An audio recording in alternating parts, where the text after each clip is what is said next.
The HCF of 12, 18, 24. First 12కి మనము prime factors తీద్దాం. Start with lowest prime number 2, 2, 6, 2, 3, 3, 1. So 12 equal to 2 into 2 into 3. Same 18 కూడా చేద్దాం. Start with lowest prime number 2 9s, 2తో పోదు, 3తో 3 3 3 1. So మనం 18 ఎలా రాయొచ్చు? 2 ఇంటూ 3 ఇంటూ 3. ఇవి ప్రైమ్ ఫ్యాక్టర్స్ 18కి. తర్వాత next same way for next number 24.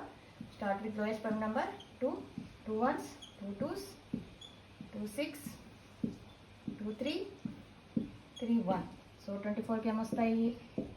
2 into 2 into 2 into 3. ఇక్కడ లోయెస్ట్ ప్రైమ్ నెంబర్తో మనం డివైడ్ చేయగలుగుతున్నాం కాబట్టి 2తోనే చేసాం. ఒకవేళ 2తో ఈ నెంబర్ డివైడ్ అవ్వలేదు అనుకోండి, నెక్స్ట్ లోయెస్ట్ ప్రైమ్ నెంబర్ 3తో స్టార్ట్ చేయాలన్నమాట డివిజన్. అలాగా మనం పెంచుకుంటా పోవాలి. ఓకే, సో హెచ్సిఎఫ్ చూడండి. హెచ్సిఎఫ్ ఇది చాలా ఈజీ అనమాట. హెచ్సిఎఫ్ 12, 18, 24.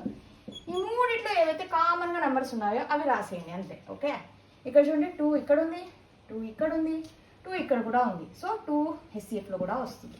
నెక్స్ట్ ఇంకోటి, ఇక్కడ 2 ఉంది, ఇక్కడ లేదు, ఇక్కడ ఉంది, ఇక్కడ లేదు.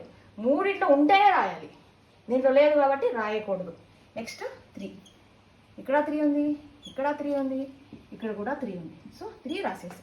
ఓకే, సో ఫైనల్ కన్క్లూజన్ ఏమంటే ఏ నెంబర్లు మూడిట్లో ఉంటాయో అవి రాయాలి. అదే హెచ్సిఎఫ్. దీన్ని ఇంటూ చేసేయండి, సారీ మల్టిప్లికేషన్ చేసేయండి. 2 3s 6. So 6 is the HCF of 12, 18, 24.